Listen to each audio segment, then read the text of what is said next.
فلما استيئسوا منه خلصوا نجيا قال كبيرهم ألم تعلموا أن أباكم قد أخذ عليكم موثقا من الله ومن قبل ما فرطتم في يوسف فلن أبرح الأرض حتى يأذن لي أبي أو يحكم الله لي وهو خير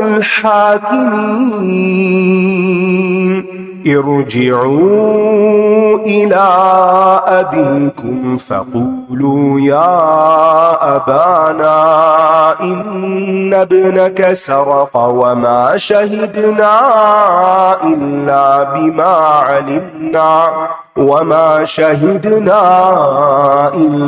بما علمنا وما كنا للغيب حافظين واسأل القرية التي كنا فيها والعير التي أقبلنا فيها وإنا لصادقون قال بل سولت لكم أنفسكم أمرا فصبر جميل عسى الله أن يأتيني بهم جميعا إنه هو العليم الحكيم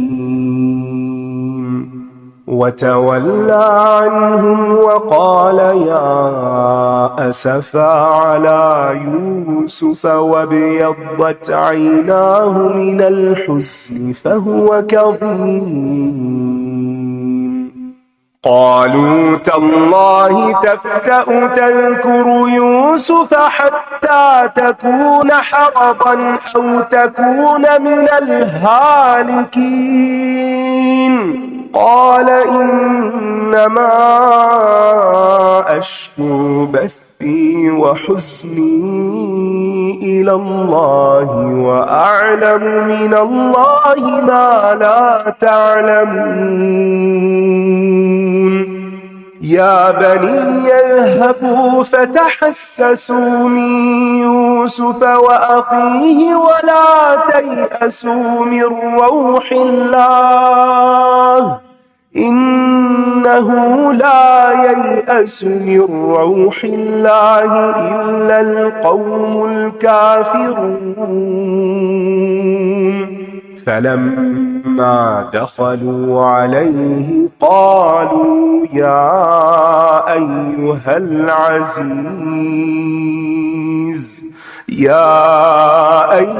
العزيز مسنا وأهلنا الضر وجئنا ببضاعة مزجاة فأوف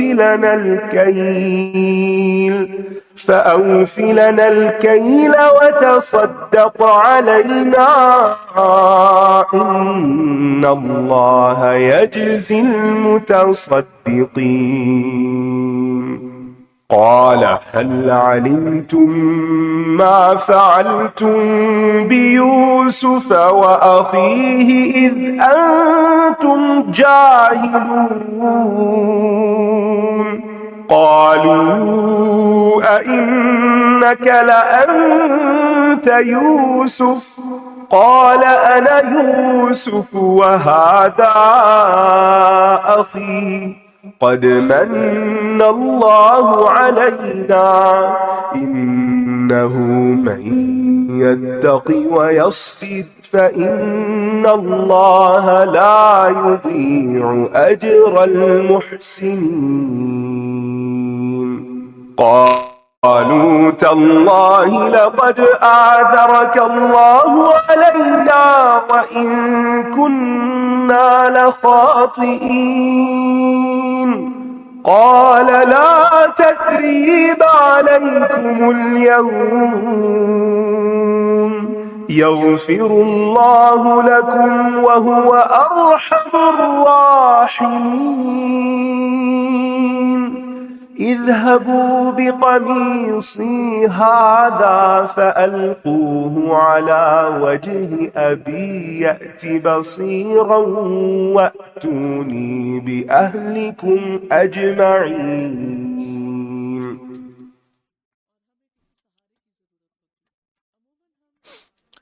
پھر جب وہ اس سے مایوس ہو گئے تو الگ ہو کر چپکے مشورہ کرنے لگے. ان کے بڑے نے کہا کیا تم نہیں جانتے، کیا تم جانتے نہیں کہ تمہارے والد نے تم سے اللہ کے نام پر پختہ عہد لیا تھا اور اس سے پہلے تم یوسف کے معاملے میں جو کوتاہی کر چکے ہو، لہٰذا میں تو اس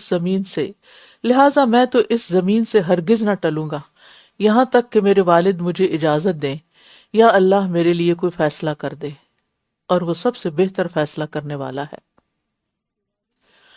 اب یہاں بڑا بھائی یاد دہانی کرا رہا ہے، نصیحت کر رہا ہے اور ان کو سمجھا رہا ہے اور اللہ کے فیصلے کا انتظار کر رہا ہے. تو جب کوئی جتھا بھی ہوتا ہے نا، یعنی کوئی گینگ اکٹھا ہو گیا، تو اس میں سے اگر ایک بھی کوئی سمجھانے والا نکل آئے تو بہتوں کا بھلا ہو جاتا ہے. تم سب اپنے والد کی طرف لوٹ جاؤ اور کہو اے ہمارے ابا جان، بے شک آپ کے بیٹے نے چوری کی تھی اور ہم نے وہی گواہی دی جس کا ہمیں علم تھا، اور ہم غیب کی حفاظت کرنے والے نہ تھے، یعنی ہم نے خود نہیں دیکھا تھا کہ اس نے ایسا کیا ہے یا نہیں. اور ویسے بھی چوری کی سزا ہم نے وہی بتائی جو ہم جانتے تھے کہ چور اس شخص کی غلامی میں 1 سال رہے جس کی اس نے چوری کی ہے. اور آپ اس بستی والوں سے پوچھ لیں جہاں ہم تھے اور اس قافلے سے بھی جس میں ہم آئے ہیں، اور یقیناً ہم بالکل سچے. جب کسی انسان کا اعتبار نہیں ہوتا نا، اس کو پتا ہوتا کہ دوسرا مجھ پہ اعتبار نہیں کر رہا، تو وہ پھر اور گواہیاں لاتا. بستی والوں سے پوچھے، قافلے سے پوچھے، اور پھر قسمیں کھاتے ہیں ہم بالکل سچے ہیں. یعنی ایک بار اعتبار ٹوٹ جائے تو پھر اپنی صفائی پیش کرنے کے لیے بہت سی گواہیاں لانی پڑتی ہیں. اس نے کہا نہیں، بلکہ تمہارے نفسوں نے ایک کام کو تمہیں اچھا کر دکھایا، اب تو صبر ہی اچھا ہے. امید ہے کہ اللہ ان سب کو میرے پاس لے آئے گا، بے شک وہی بہت علم والا، خوب حکمت والا ہے. اب آپ دیکھیے کہ بھائی کے سامان سے پیالہ نکلنے والی بات اچھے انداز میں بھی بتائی جا سکتی تھی، لیکن کیا کہا؟ تمہارے بیٹے نے چوری کی، ان ابنک سرق. یعنی جو بااخلاق انسان ہوتا ہے نا، وہ برے سے برے واقعے کو بھی مختصر ایک اچھے بھلے مانس انداز میں اس خبر کو بتاتا ہے. اور جو دل کا کھوٹا ہوتا ہے یا جس کے اندر کوئی اخلاق مروت نام کی چیز نہیں ہوتی، وہ خیر میں سے بھی کوئی شر کا پہلو ڈھونڈ کے تو اس بات کو پکڑ لیتا ہے اور اس کے لوگوں کو یعنی کہ بد مزہ کرتا ہے، بری خبریں سنا کے. کچھ لوگوں کو عادت ہوتی ہے کہ دوسروں کے پاس اچھی خبر لے کے جاتے ہیں، تکلیف دہ بات بھی ہو تو اس میں سے بھی خیر کا پہلو نکال کے بیان کرتے ہیں، اور کچھ اچھی باتوں میں بھی خوف دلاتے ہیں کہ ہاں یہ تو ہے لیکن دیکھیں پھر آگے کیا ہوتا ہے، جو کل دیکھا ہی نہیں اس کے فکر ڈلوا دیتے ہیں. تو ہم سب کو سوچنا چاہیے کہ کیا ہم لوگوں کے لیے خوشخبریاں لانے والے ہیں یا ہم تکلیف دہ باتیں کرنے والے ہیں.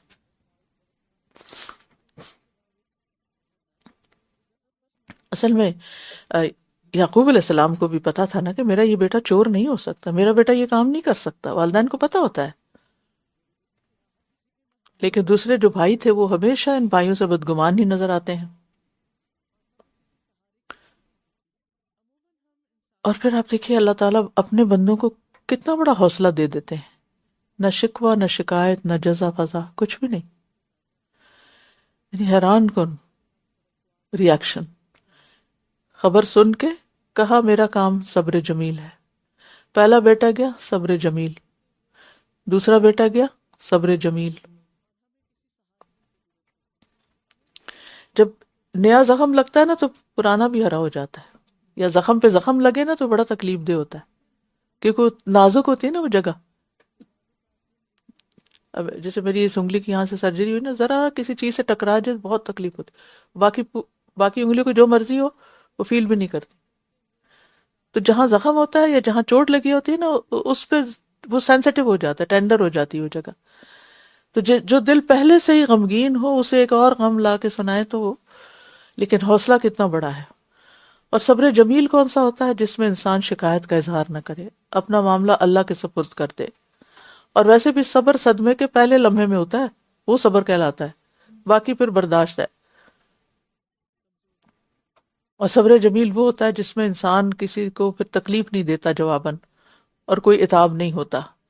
اور ایسا صبر جو ہے وہ کامیابی کی ضمانت ہوتا ہے، اور جس میں انسان پھر اللہ سے امید رکھتے ہوئے، حسن ظن رکھتے ہوئے، اس کی طرف رجوع کرتے ہوئے، ضرورت کے وقت اس کے سامنے گڑ گڑاتے ہوئے، دل کو اس کی طرف مائل کرتے ہوئے صبر کرتا ہے. اور اللہ سے کبھی بھی مایوس نہیں ہونا چاہیے.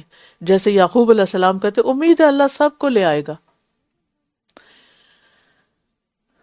اب آپ دیکھیے کہ سختی کی انتہا ہو گئی نا. یعقوب علیہ السلام ایک آزمائش کے بعد ایک میں مبتلا ہوئے ہیں، اور اب نکلنے کا راستہ اللہ تعالیٰ بنا دے گا. عربی میں ایک محاورہ ہے، الامر اذا ضاق اتسع. کسی معاملے میں جب کوئی بہت ضیق تنگی آ جاتی ہے تو وہیں سے وسعت نکل آتی ہے. تو یعقوب علیہ السلام کی زندگی میں ہر باپ کے لیے انصاف کا ایک سبق ہے، اور بہت بڑی عظیم مثال ہے وہ ایک اچھے فادر ہونے کی. اور اس نے ان سے منہ پھیر لیا اور کہنے لگا ہائے افسوس یوسف پر. ان کے سامنے کچھ نہیں کہا، اپنے غم کا اظہار ان کے سامنے نہیں کیا، دوسری طرف ہو کے کیا. اور اس کی دونوں آنکھیں غم سے سفید ہو گئی تھی اور وہ غم سے بھرا ہوا تھا. قزیم اس مشک کو کہتے ہیں جس کو فلی بھر کے تو اس کا منہ بند کر دیا گیا ہو، یعنی جو چیز گلے پہ آ رہی ہو نا. یعنی ان کا غم اتنا تھا کہ جو بس بعض اوقات ہوتا ہے نا غم اتنا گلے تک آ جاتا ہے کہ آپ بات نہیں نکلتی، آپ کی نا ہچکی لگ جاتی، بات نہیں زبان سے نکلتی. تو یعنی وہ بھی غم سے بالکل بھر چکے تھے، اور لوگوں سے چھپایا ہوا تھا، اس کو باندھا ہوا تھا، ان کے سامنے نہیں ظاہر کرتے تھے، ضبط کیا ہوا تھا. یہ جو ضبط نفس ہوتا ہے نا، سیلف کنٹرول، یہ بھی بہت بڑی نعمت ہوتی ہے. اب یہ کہ ان کی آنکھیں سفید کیوں ہوئی تھی؟ رونے سے. تو کسی مصیبت پر آنسو بہانا جائز ہے، یہ نہیں کہ تم تو اتنے بڑے ہو اور تم رو رہے ہو، اس طرح کی باتیں نہیں کرنی چاہیے. بعض اوقات بچے روتے ہیں نا تو کہتے ہیں اتنے بڑے ہو گئے ابھی بھی رو گے. رونے دیں، جو رونا چاہتے ہیں اسے رونے دیں، کیونکہ رونے سے دل ہلکا ہو جاتا ہے. غم اور مصیبت ہلکی ہو جاتی ہے اگر انسان آنسو بہا لے. نبی صلی اللہ علیہ وسلم ابراہیم جو آپ کے بیٹے تھے سب سے چھوٹے، وہ اس کی وفات پر رو رہے تھے. تو صحابہ کو بڑی حیرانی ہوئی. آپ نے فرمایا بے شک آنکھ آنسو بہاتی ہے اور دل غمگین ہے، اور ہم اس کے سوا کچھ نہیں کہتے جو ہمارے رب کو پسند ہو، زبان سے کچھ نہیں نکالیں گے. اور بے شک ہم تیری جدائی سے اے ابراہیم یقیناً غم زدہ ہیں. وہ فوت ہو چکے اور ان کہتے اے ابراہیم. کوئی فوت ہو چکا نا تو آپ کبھی کبھی ایسا تھا نا، جب آپ کو بہت پیارا کوئی فوت ہو جائے تو آپ کا دل چاہتا ہے کہ آپ اس سے ایسی باتیں کریں جیسے آپ زندگی میں کرتے تھے. جیسے عام طور پہ جیسے میری کیفیت اپنی والدہ کے لیے ہوتی ہے نا. تو جب والدہ زندہ ہوتی ہے، چاہے کتنے بھی ہم خود بڑے ہو جائیں تو ہمیں امی جی، امی جان، جو بھی ہم بلاتے ہیں وہ کہہ کے کتنا کتنا مزہ آتا ہے نا. ویسے تو اللہ کا نام ہی لینا چاہیے، لیکن پیارے رشتوں کو بھی اگر کوئی پکارتے ہیں یا نام لیتے ہیں تو جیسا یوسف علیہ السلام پتہ نہیں کہاں ہیں کہاں نہیں، لیکن وہ کہتے ہیں ہائے یوسف. اس کا یہ مطلب نہیں کوئی غیبانہ طور پہ پکار کے شرک کر رہے ہیں، یہ نہیں ہے اس کا مطلب. یہ صرف ایک محبت کا اظہار ہوتا ہے. اور کامل انسان بھی غم زدہ ہو سکتا ہے. وہ پیغمبر تھے پھر بھی غم زدہ تھے. یعنی غمگین ہونے میں کوئی حرج نہیں، ایز لانگ ایز آپ اپنی ڈیوٹیز پوری کر رہے ہیں. آپ کا دل غمگین ہے کوئی بات نہیں، لیکن اس سے بھی پناہ مانگنی چاہیے اور دعا کرتے رہنا چاہیے. یعنی غم کے وقت رونا ثابت قدمی کے منافی نہیں ہے، اور نقصان ہونے پر صبر کے ساتھ دل کو اللہ کے سپرد کر دیں. انہوں نے کہا اللہ کی قسم آپ ہمیشہ یوسف ہی کو یاد کرتے رہیں گے یہاں تک کہ آپ گھل کر رہ جائیں یا آپ ہلاک ہی ہو جائیں، یعنی جسمانی یا دماغی لحاظ سے بیکار ہو جائیں.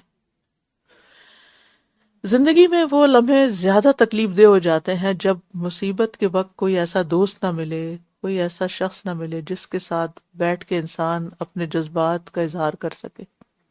ہر انسان کو رونے کے لیے ایک کندھا چاہیے ہوتا ہے، اور اس میں کوئی حرج کی بات نہیں. لیکن جب انسان دیکھتا نا، نہ اس کے بچوں میں سے، نہ اس کے شوہر، نہ اس کے کوئی والدین دنیا سے جا چکے، کوئی بھی نہیں ہے جس کے ساتھ بیٹھ کے وہ اپنے جذبات، اپنے دل کی بات شیئر کر سکے. بلکہ اگر کسی وقت بھولے سے ہو بھی جائے تو وہ سرزنش کرنے لگے، ڈانٹ ڈپٹ کرنے لگے، تمہیں تو اور تو کچھ سوچتا ہی نہیں، بار بار تم یہی بات سوچتی ہو. ایسا ہوتا ہے نا کہ اگر آپ گھر میں اپنی کسی دکھ، غم، تکلیف کا اظہار کر دیں اپنے کسی بہن بھائی کے آگے، شوہر کے آگے، باپ ماں کے آگے، تو بعض اوقات وہ بھی تنگ آ جاتے تو کہتے تمہیں اور کچھ نہیں ملتا بات کرنے کو، یہی بات پھر اللہ کی درگاہ ہے نہ جہاں جس وقت چاہیں جا کے رو لیں. اس نے کہا میں تو اپنی بے قراری اور غم کی شکایت صرف اللہ سے کرتا ہوں، اور میں اللہ کی طرف سے وہ کچھ جانتا ہوں جو تم نہیں جانتے. انما اشکو بثی و حزنی، ایسا غم جسے چھپایا جا سکے حزن کہلاتا ہے، اور جسے چھپایا نہ جا سکے بث کہلاتا ہے. بث فیہا من کل دابہ، کیا ہے؟ پھیلا دیے، ٹھیک ہے نا. یعنی وہ غم جو چھپتا نہیں. حضرت عمر رضی اللہ عنہ یہ آیت پڑھ کے اللہ کے آگے آہوزاری کرتے تھے. عبداللہ بن شداد کہتے ہیں میں نے عمر رضی اللہ عنہ کے روتے ہوئے دھاڑے مارنے کی آواز سنی، حالانکہ میں صفوں کے آخر میں تھا اور وہ یہ آیت پڑھ رہے تھے. کیونکہ بعض درد ایسے ہوتے ہیں جنہیں نہ لوگ سمجھ سکتے ہیں نہ کم کر سکتے ہیں ہوتے ہیں. آپ کسی کے سامنے رکھے بھی نہ تو وہ پتہ نہیں کیا باتیں شروع کر دیتے ہیں، آپ اور پریشان ہو کے اٹھتے ہیں. تو وہ کون جانتا ہے، وہ کون سمجھتا ہے؟ اللہ. انما اشکو بثی و حزنی الی اللہ، وہ جو سمجھتا ہے، وہ جو جانتا ہے، میں اس کے آگے رکھ رہا ہوں. ہر طرح کی مشکل کا ایک ہی حل ہے کہ انسان اللہ کی طرف رجوع کرے. حضرت زکریا علیہ السلام کو جب اپنے پیچھے والوں کی فکر ہوئی تو انہوں نے کیا کہا؟ کس کے پاس گئے؟ وَإِنِّي خِفْتُ الْمَوَالِيَ مِن وَرَائِي، اللہ کے آگے فریاد کر رہے ہیں. ایوب علیہ السلام کو بیماری ہوئی تو کیا کہا؟ انی مسنی الضر وانت ارحم الراحمین۔ موسیٰ علیہ السلام بے یار و مددگار بیٹھے ہیں وہاں مدین میں، کیا کہتے ہیں؟ رب انی لما انزلت الی من خیر فقیر۔ وہ ہے نا، کتنی بڑی نعمت ہے اسلام، اللہ کی پہچان، کہ جس کی زندگی میں اللہ کی ذات ہو اور اس پہ توکل اور بھروسہ ہو اور اس کی یاد ہو، اس کا ذکر ہو، اس کے لیے بہت بڑا مضبوط سہارا ہے۔ وَمَن یعتصم باللہ فقد ہدی الی صراط مستقیم۔ یہ ایسا کڑا ہے اتنا مضبوط کہ جسے ٹوٹنا ہے ہی نہیں۔ اور لوگوں سے شکایت، اور عام لوگوں سے اور ان نون لوگوں سے، تو بالکل ہی جہالت کی بات ہے۔ یعنی کچھ خواتین کی عادت ہوتی ہے کہ 2 منٹ کسی سے باتیں کی نا تو وہ ادھر ہی کہانی سنانی شروع کر دی۔ یہ نہیں کرنا چاہیے، یہ بے وقوفی ہوتی ہے۔ ہر ایک کے سامنے فریادیں نہیں کرتے، ہر ایک کو اپنی کہانیاں نہیں بتاتے۔ اور وہ یہ کہتا ہے نا، مجھے پتا ہے جو تم نہیں میں جانتا ہوں تو جو تم نہیں جانتے۔ انہیں یہ پتا تھا کہ یوسف زندہ ہے، ٹھیک ہے نا، اور یوسف علیہ السلام نے جو خواب دیکھا تھا وہ سچا تھا، اور وہ آئے گا کہیں سے اور وہ سجدہ بجا لائے گا، تو اس لیے وہ کہتے ہیں، لیکن یہ اس کی بھی ڈیٹیل نہیں بتاتے کہ میں کیا جانتا ہوں۔ ہر بات کی ہر تفسیر تشریح نہیں کی جاتی۔ اے میرے بیٹو جاؤ اور یوسف اور اس کے بھائی کا سراغ لگاؤ، اور اللہ کی رحمت سے مایوس نہ ہونا، بے شک اللہ کی رحمت سے صرف کافر لوگ ہی مایوس ہوتے ہیں۔ یہ اللہ کے ساتھ حسن ظن کی بہترین مثال ہے۔ سال ہا سال گزر گئے، بیٹا جدا ہوا، پھر بھی امید ختم نہیں ہوئی، اسی لیے مایوسی کو